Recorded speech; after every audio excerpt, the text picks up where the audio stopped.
Be honest. Have you ever caught yourself, maybe surprised yourself, feeling annoyed or frustrated or irritated by maybe it's something a friend said, or maybe it's a post someone put on Instagram or Facebook, and it left you feeling not happy for them? Just, it invoked a feeling in you almost, if you dug a little deeper, maybe jealous or envious. It's not easy to admit, but it happens to everybody. So congratulations if that's happened to you. It means you're human. But I'm here to tell you that there's actually really useful information underneath that feeling.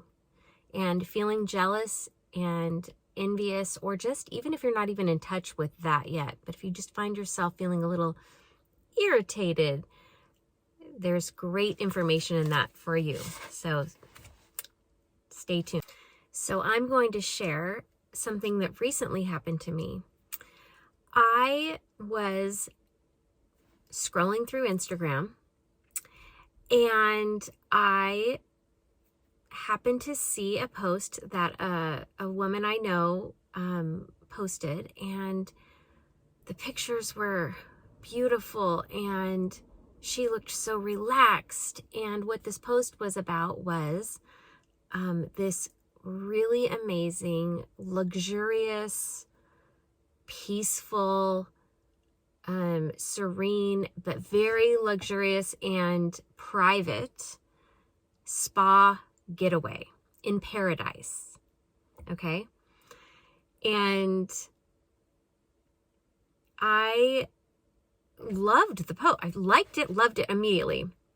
And then I walked away feeling heavy and kind of, I don't know, I like being very honest with myself. So as soon as I felt that heaviness, I was like, what caused that? And then I was like, I'm kind of annoyed. And then I'm like, so I don't like feeling those feelings, because my favorite thing to do is to feel happy for people. And so, encourage everybody for their highest and best. And so this is an uncomfortable feeling for me. So I paused and didn't just go on with my day, but was like, what's underneath that? That's interesting. And I'm like, am I jealous? Because that's so weird. Logically, I don't want to go to this place. But what is underneath that was a feeling that I am desiring. And a little backstory, we recently lost, we had a really horrible, tragic loss in our family by a loved one. And it was sudden and unexpected. And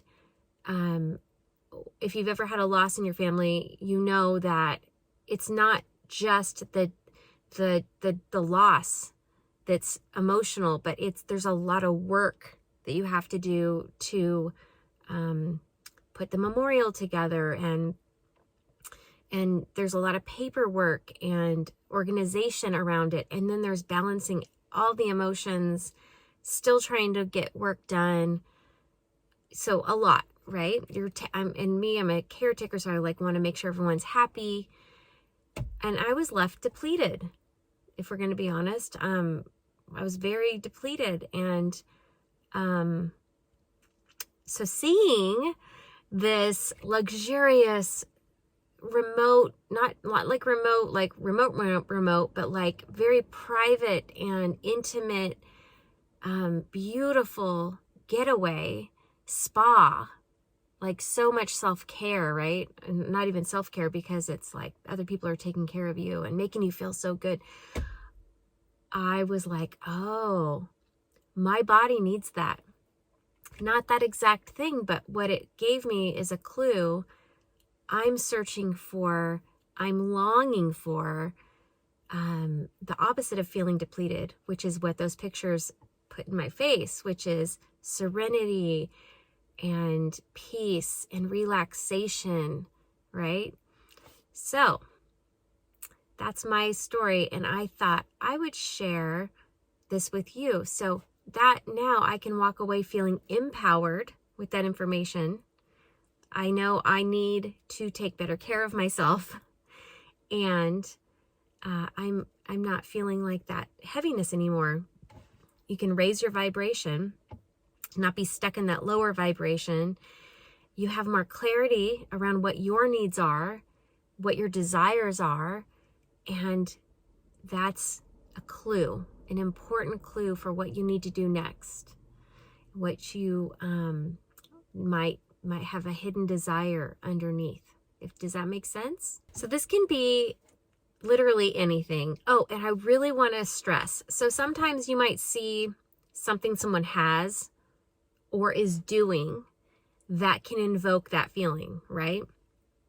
Sometimes it's a literal translation of, okay, they're doing this thing that I wish I could be doing.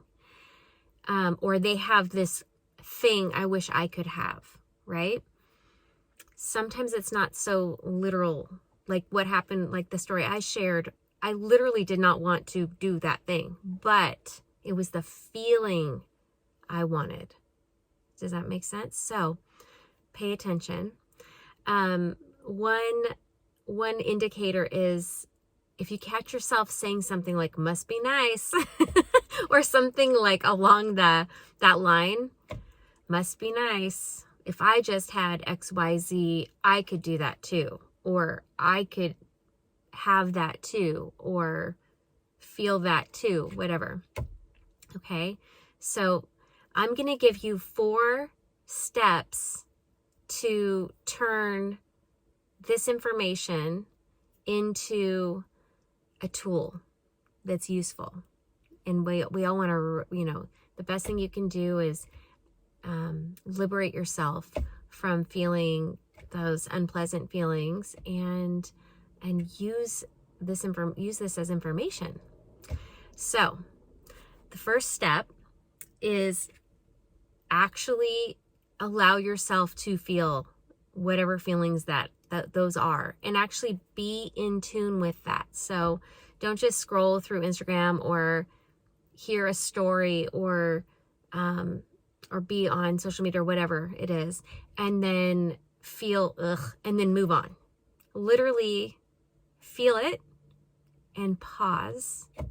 So step 2, I think, is pause. So yeah, the first thing is feel your feelings and be in touch with those feelings, even if they're uncomfortable. And for me, that is uncomfortable. I don't want to feel jealous or envious or irritated by people if they haven't done anything to me, right?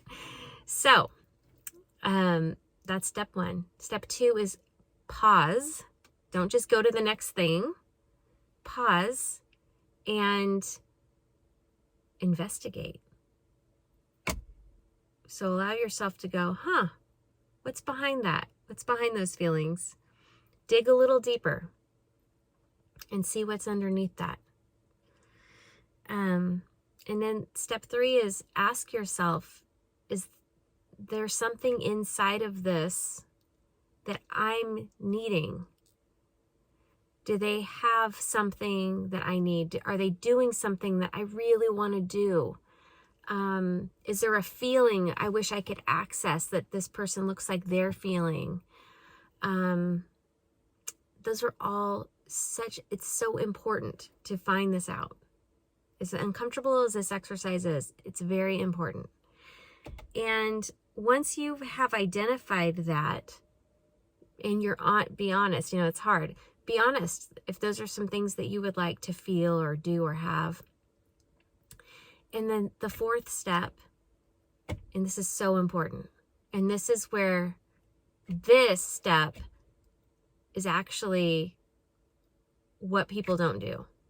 And this is where people can stay stuck and actually could lead to resentment, actually, is to give yourself permission. You deserve to feel those feelings. You deserve to go after your dreams if they're doing something that you wish you could do.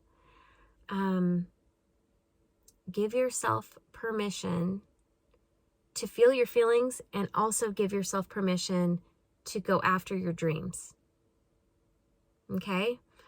You are worthy and you are enough. Okay? Those are things that you need to remind yourself of.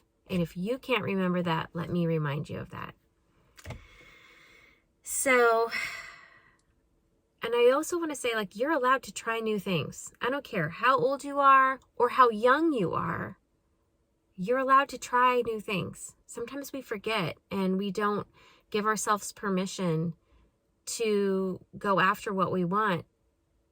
But I'm giving you permission if you can't give yourself permission. In fact, that's what living on this earth is all about.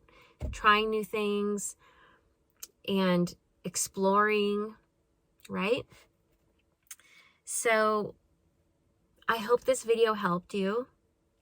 I would love to hear if it helped you. Please let me know in the comments. Like this video if you can, and subscribe to this channel for more.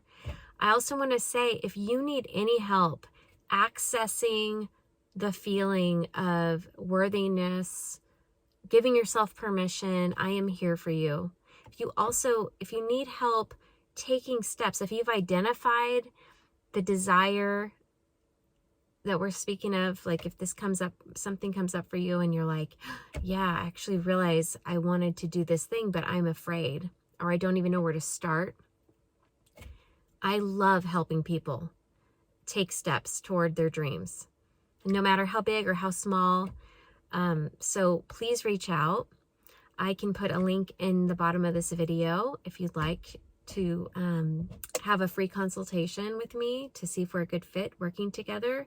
I do one-on-one coaching with women, empowerment coaching, and it's really my passion. So I would love to help you. But I just want to leave you with, you are worthy. You are, you give yourself permission to do what you want to do, and you are enough. So usually that's underneath all of it, right?